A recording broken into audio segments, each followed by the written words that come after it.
그러면은 제1 주제 발표자로 심영희 소설가 겸 평론가께서 나오셔서 퀴어 소설에 묻는 관계의 본질에 대해 말씀해 주시겠습니다.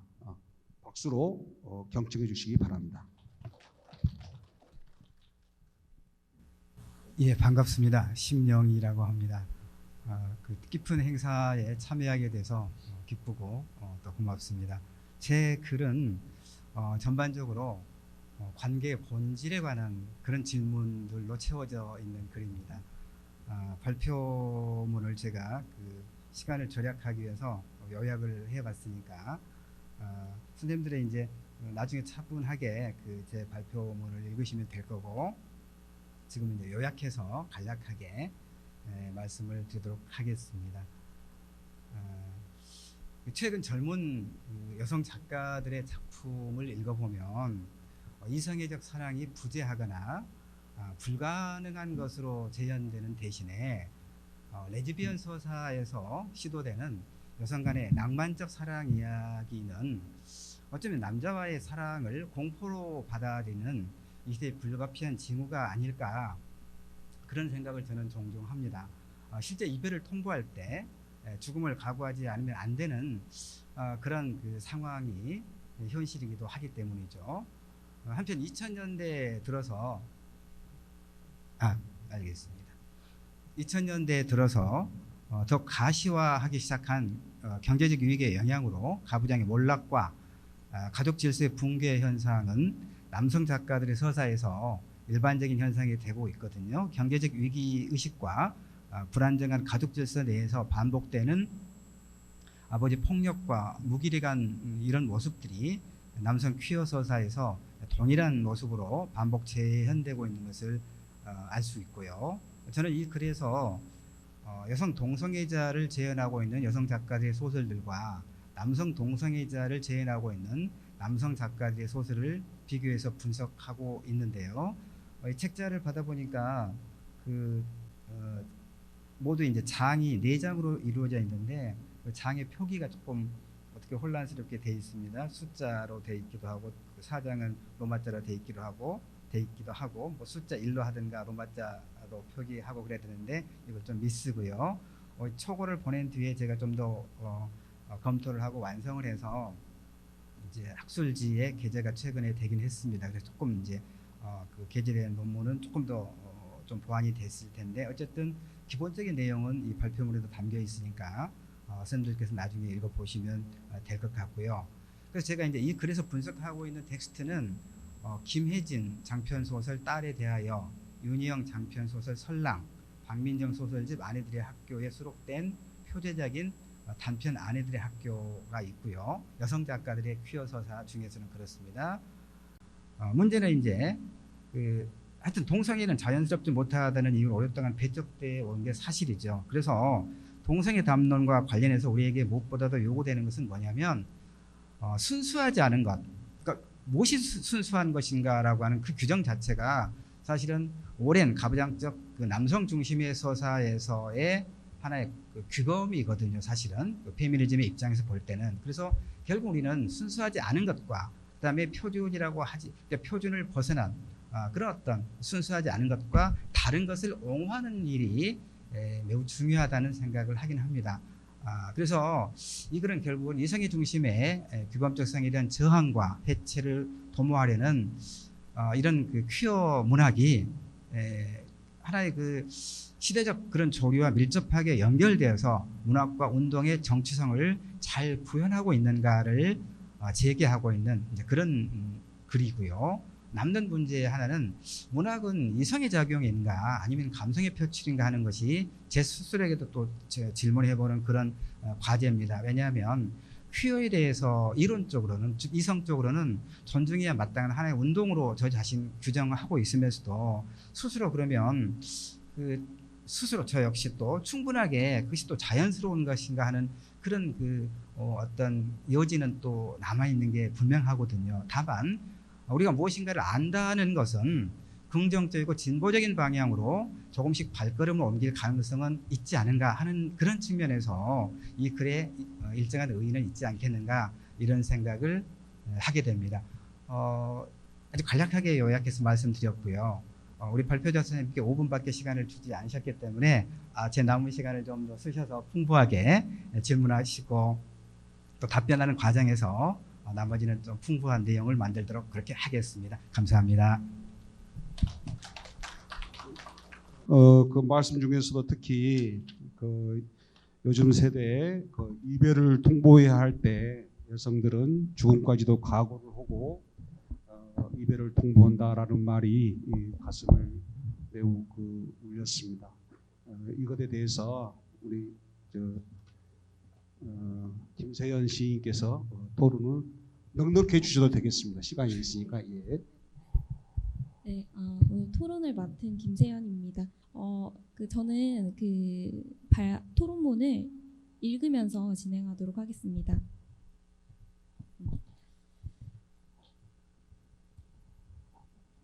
심영희 선생님의 퀴어 소설에 묻는 관계의 본질은 최근 문단의 한 축을 담당하고 있는 퀴어 문학이 지닌 윤리적 문제에 대해 지적하는 글입니다. 현재 퀴어 문학은 페미니즘 문학과 함께 한국 문단의 큰 흐름을 견인해가고 있습니다. 동성애를 모티프로 한 서사들이 범람하면서 이제 더는 태도의 새로움과 같은 시각으로 작품을 평가하기 어려워졌습니다. 퀴어 서사 역시 다양한 층위로 분화되어 있다는 점을 인식하고 좀 더 섬세하게 접근해야 할 시기라고 생각합니다. 그 가운데 심영희 선생님께서 제기하신 문제의식은 사랑과 관계의 본질을 재현하는 문학이 어떤 방향으로 나아가야 할 것인지를 다시금 고민하게 만드는 전환점이 될 것이라 생각합니다. 특히 퀴어 서사가 문학과 운동의 정치성을 잘 구현하고 있는가를 점검할 필요가 없다라는 지적에 동감했는데요. 퀴어 문학은 소수자의 요구에 응답하려는 시대적 조류와 결합하여 영토를 확장해 왔습니다. 그렇기 때문에 그것은 미학적 성취뿐 아니라 윤리적이고 실천적인 차원에서 검토될 필요가 있다고 생각합니다. 또 근래에 몇 차례 문단을 떠들썩하게 했던 아우팅 논란 등에서 알 수 있듯이 퀴어 문학은 매우 민감하게 다루어져야 하는 사안들을 떠안고 있습니다.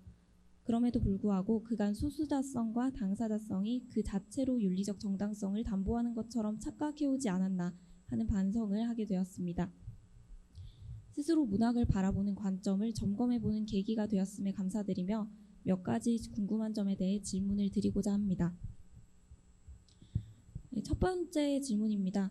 발제자께서는 박상영 소설에서 여성을 대하는 시선은 명시적으로 드러나고 있지는 않으나 불결로 집약된다. 이는 일종의 여성 혐오이며 여성 혐오는 남성 동성애의 근거인 동시에 남성 동성애자가 긍지를 품는 바탕이 된다라고 하셨습니다. 이 발제문이 실린 것으로는 24페이지인데요. 쪽수 표기는 제가 처음에 받았던 걸로 돼 있어서 조금 잘못돼 있습니다. 등장인물들이 어머니로 인한 고통을 공유하고 있다는 것이 그 근거입니다. 그러나 우럭한 점 우주의 맛에서 주인공의 어머니는 여성이라기보다는 기성세대에 가깝다고 생각을 했습니다. 왜냐하면 교회에 다니고 학력에 집착하고 동성애를 혐오하는 그녀는 기성 질서의 수호자로서 정체성에 충실합니다. 또한 제2에서 화자는 게이로 사는 것만큼이나 여자로 사는 것도 거지 같다라고 서술합니다. 주인공은 제2의 낙태를 돕는데요. 이 장면에서 작가는 임신과 출산에 대한 여성주의적 시각을 승인하는 태도를 보여줍니다. 박상영 작가의 소설이 여성 혐오를 품고 있다고 볼 수 있는 근거에 대해서 보충 설명을 부탁드립니다. 두 번째 질문하겠습니다. 발제문에 따르면 1920년대 중반 이후 동성애 담론이 정착되면서 동성 간 친밀성에 대한 문학적 재현의 위상은 문명에서 야만으로 역전되었습니다.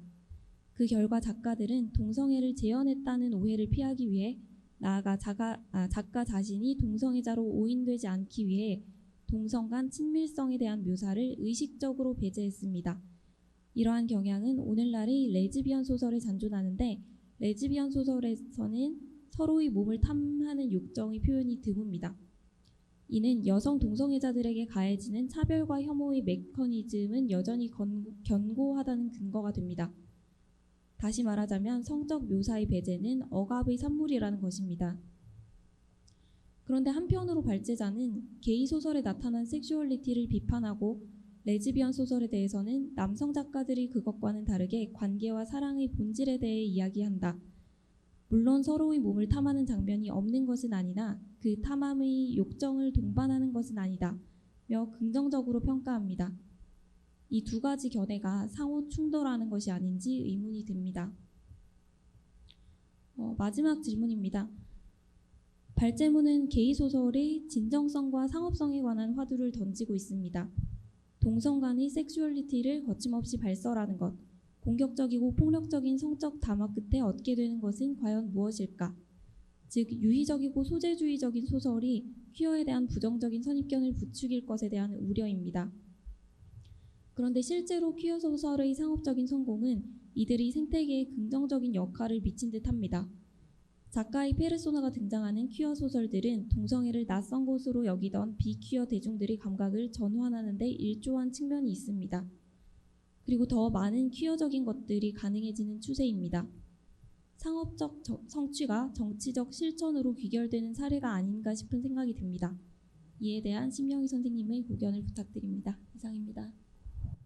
잠깐 그 답변에 들어가시기 전에 우리 그 김세연 작가님 34쪽 진로 마지막 줄에 보면은 특히 퀴어 서사가 문학과 운동의 정치성을 잘 구현하고 있는가를 점검할 필요가 없다라고 말씀하셨거든요.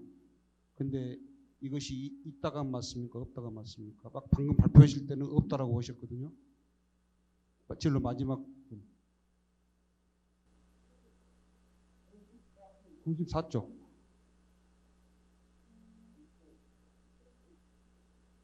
그 굉장히 중요한 문제인 것 같아서 없다라고 지금 말씀하셨는데 여기는 지금 있다라고 돼 있고, 예, 없다라고 말씀. 아, 그러셨죠? 예, 있다가 맞습니다. 예, 예, 꼼꼼하게 읽어주셔서 김세연 선생님께 감사를 우선 드리고요. 세 가지 질문을 하셨는데 첫 번째 질문과 관련해서 이를테면 등장인물들이 어머니로 인한 고통을 공유하고 있다는 그런 근거를 통해서 여성 혐오가 남성 동성애 근거인 동시에 남성 동성애자가 긍지를 품는 바탕이 된다는 제 그 논의에 대해서 일정하게 이제 반론을 하고 계시는 측면이 있거든요. 그게 뭐냐면 그 우라간점 우주mad에서 주인공의 어머니는 여성이라기보다는 기성세대에 가깝다라고 이제 쭉 논의를 하고 계시는데 그 부분은 맞습니다. 여성이라기보다는 기성세대에 가까운 그런 그 의미가 있긴 한데 그 어머니로 인한 고통을 공유하고 있다는 그 제 글의 본래 의미는 뭐냐면 게이 소설에 나오는 그 남성 인물들이 나와 상대가 외롭다는 느낌의 공유와 둘 다 어머니가 암투병 중이거나 알코올성 치매 따위로 고통을 겪고 있다는 그런 상황적 요소만이 그 게이 서사의 남성 인물들의 관계에 개입하고 있는 일종의 친밀성의 요인일 뿐이다. 이런 의미가 하나 있고요. 그 다음에 이제 그 주인공이 그 제이라고 하는 이제 여성의 낙태를 돕는데 이 장면에서 작가는 임신과 출산에 대한 여성주의적 시각을 승인하는 태도를 보여주고 있다는 이제 토론자 선생님의 그런 논의는 제가 이제 그 부분을 조금 저는 좀 달리 보는 게 뭐냐면 이를테면 그 임신 중지 그 시술을 받는 여성의 복합적인 고뇌가 이 소설에서는 삭제되고 있거든요. 그리고 또 이를테면 임신 중절 수술을 가면서 여성이 그냥 뭐 여드름 짜러 가는 것이다 라거나 땅콩보다 더 작은 게 무슨 생명이야 라고 말하는 것들이 있거든요. 이걸 보면은 그런 말은 여성 인물이 하긴 하지만 결국은 이것은 이 발화 자체가 여성인 제이를 바라보는 남성 화자, 곧 작가의 시선으로 저는 보고 있었어요. 그래서 결국은 이 박상영 작가, 이 남성 그 게이 서사의 작가들이 결국은 명시적으로는 아니지만 불결로 집약되는 일련의 어떤 반응들을 통해서 여성에 대한 어떤 그 유괴 내지는 혐오를 갖고 있다라고 저는 이제 읽었거든요. 일단은 이제 그렇게 1번 질문과 관련해서는 말씀드릴 수 있겠고요.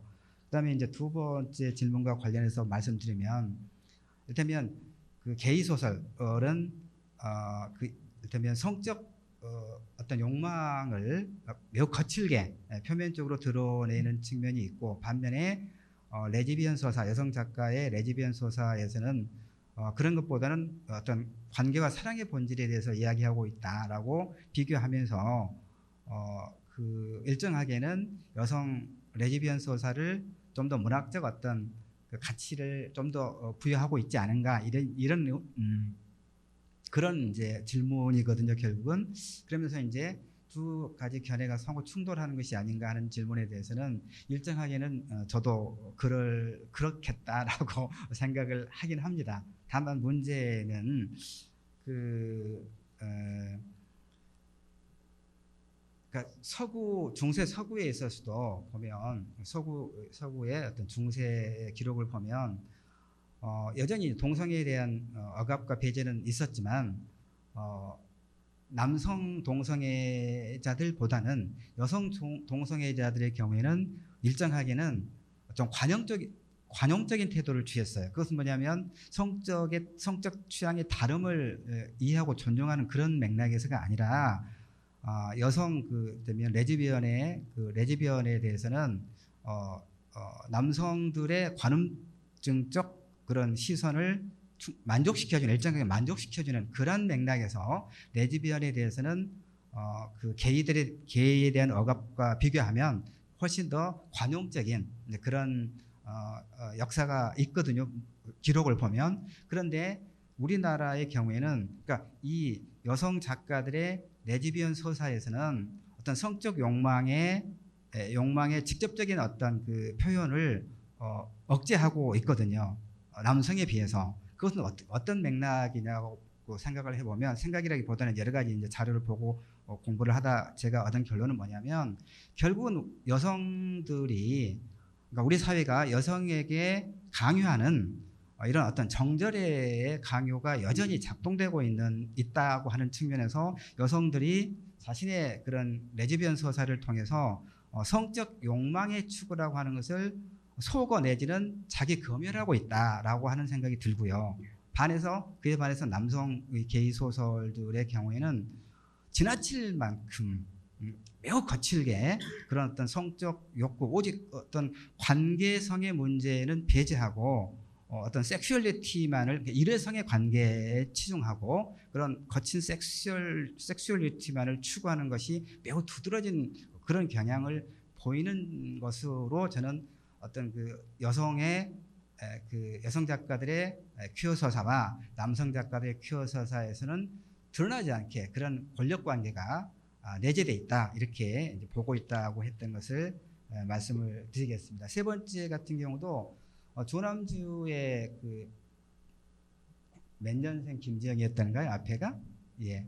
그 조남주 소설이 100만 부 이상이 팔리고 그랬거든요.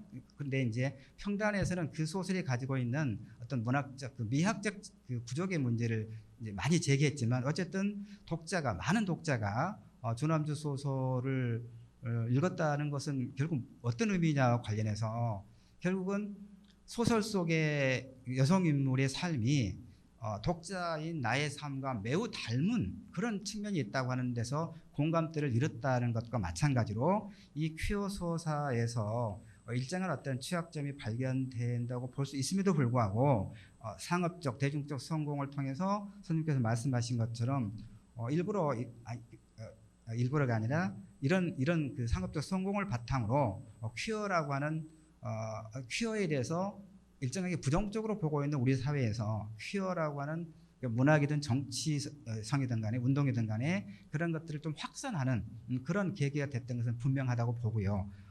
다만 이걸 이제 저는 엄격하게 보면 일종의 도덕적 역설이다, 이렇게 봅니다. 그러니까 이런 퀴어 서사가 더 많이 독자를 만남으로써 이제 예외적인 그런 현상이라기보다는 삶에 누구나 그러니까 역사도 마찬가지고 현실에서도 그런 퀴어적인 것들이 일반적일 수 있다고 하는 그런 감각들을 많은 대중 독자가 인지해 나가고 있다는 측면에서는 긍정적인 측면일 수 있지만 여전히 관계의 본질에 대해서는 외면하고 남성 게이 소설들의 경우에 이 어떤 그 섹슈얼리티만을 지나치게 추구한다고 하는 것이 과연 어떤 종류의 해방일 것인가라고 하는 그런 질문은 여전히 제가 가지고 있다. 이렇게 답변 드릴 수 있겠습니다. 네, 감사합니다.